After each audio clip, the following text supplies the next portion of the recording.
Mga classmates, have you ever noticed how today everyone claims to know the truth? Politicians, influencers, celebrities, even random people online, all saying, "Listen to me, I know what's right."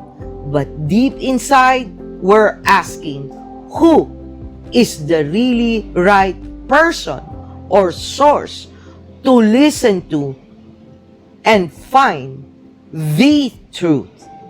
And even deeper, who really has the authority over truth? Tonight, in Mark 12 verses 35 to 37, Jesus drops a question so powerful, so intellectually explosive, that the religious experts of his time were left speechless. And the same question still shakes us today. Because everything about your faith, your life, hinges on this. Who do you say the Messiah really is? So mga classmates, buckle up. We're about to uncover a mystery hiding in plain sight. But before we get started mga classmates, let's do the general housekeeping of Pulot Aral. Again, this is very important. It is free. It won't take you a minute to do it. Don't forget to click that like button, subscribe to Pulot Aral, smash that notification bell so that you can be updated every time I upload for our Bible reading and reflection. Mga classmates, contents like this are not promoted by any algorithm of any social media. We are now in times when topics about God are not that popular anymore unless it is being discussed by someone popular, and in fact, even restricted or banned.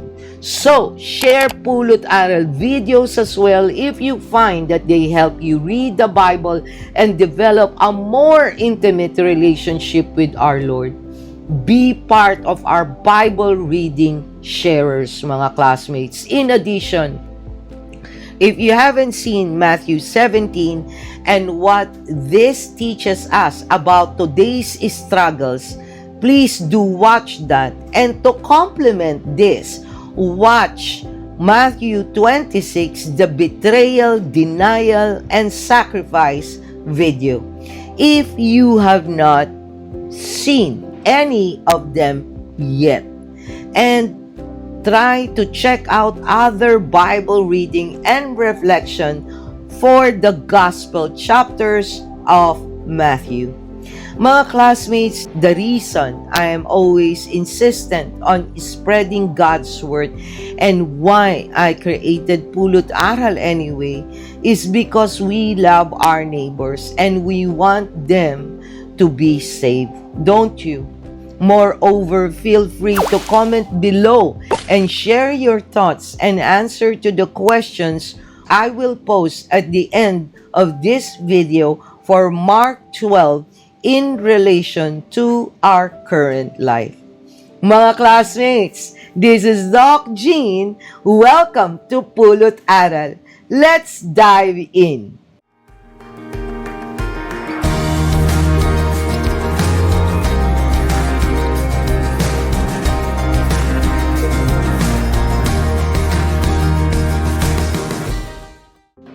Before we start with our exciting discussion about Mark 12, let's pray and have the Holy Spirit bless us with concentration, discernment, and desire to finish reading Mark 12 all the way. Heavenly Father, you are our strength, our protector, and our truth. Keep us from destruction and deception, and reminds us always to wear your full armor against the enemy's schemes. Help me and my classmates, Father God, to hear what you want us to hear, see what you want us to see, and live what you want us to live. Lord, Let your presence touch every heart watching this video. Remove pride, bias, and division so only your truth remains. Use this channel, Father God, and our lives to draw more people to your word and to the joy of knowing you personally. Strengthen our faith, deepen our obedience, and make our lives shine with your love so others may see you in us. Let them be moved, Father God, to help this channel grow so we can spread and build a Bible reading community who speaks your words. Increase our desire, discern well, obediently do, and delight more to live a life according to your will. This we ask through Christ our Lord. Amen. Mga classmates, let's read first the Bible passages of Mark 12 verses 35 to 37. I will be reading from the ESV version. Whose son is the Christ? And as Jesus taught in the temple, he said, "How can the scribes say that the Christ is the son of David? David himself, in the Holy Spirit, declared, 'The Lord said to my Lord, sit at my right hand until I put your enemies under your feet.' David himself calls him Lord. So how is he his son?" And the great throng heard him gladly. Mga classmates, let's now do the general overview and context of Mark 12 verses 35 to 37. A quick recap. Jesus is still teaching inside the temple during Holy Week. There were three groups who tried to trap him: Pharisees, Herodians, Sadducees. But this moment, mga classmates, Jesus flips the script. He was the one with the question this time. He quotes Psalm 110, written by King David, a passage every Jew accepted as referring to the Messiah. But here's the twist. David calls the Messiah my Lord. In Jewish culture, a father never calls his own descendant Lord. Just like in our own times now. Imagine calling your grandchild sir or ma'am. Can't be. Illogical, right, mga classmates? But this reveals something profound. One is that the Messiah is David's son, but also David's Lord. Two, the Messiah is human, but also divine. Jesus was not just claiming lineage, he was revealing his identity.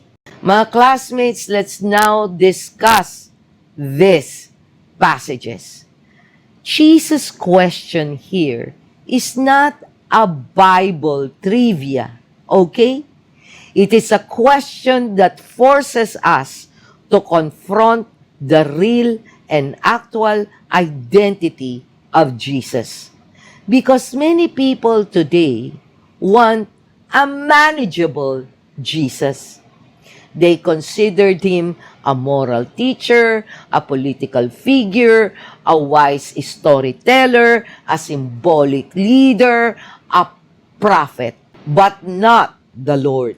Not the one above every ruler, ideology, or worldview. But Mark 12, verses 35 to 37, reveals something that no human label can contain. Jesus is not just David's descendant. He is David's Lord. He is the Messiah.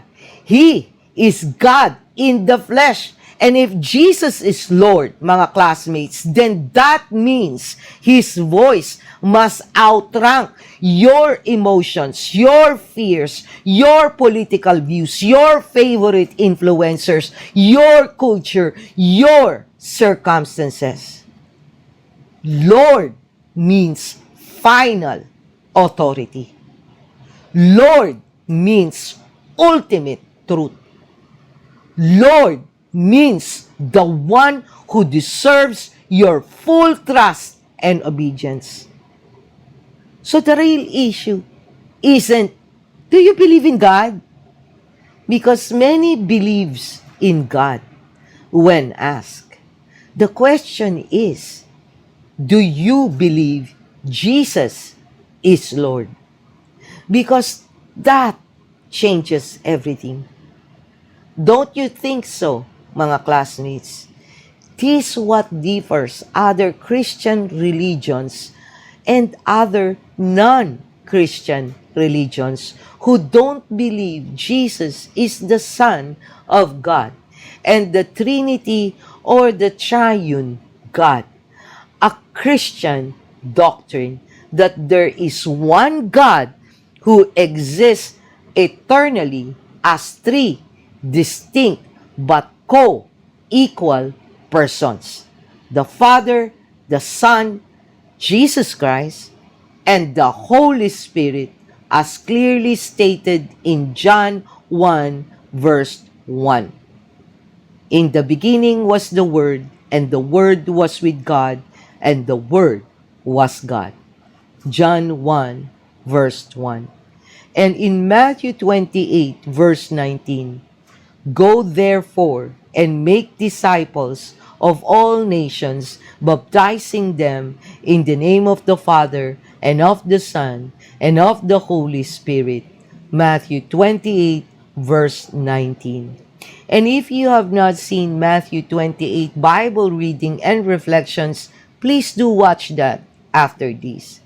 Mga classmates, it is sad to say that some Christian denominations don't even believe that Jesus Christ is the Son of God.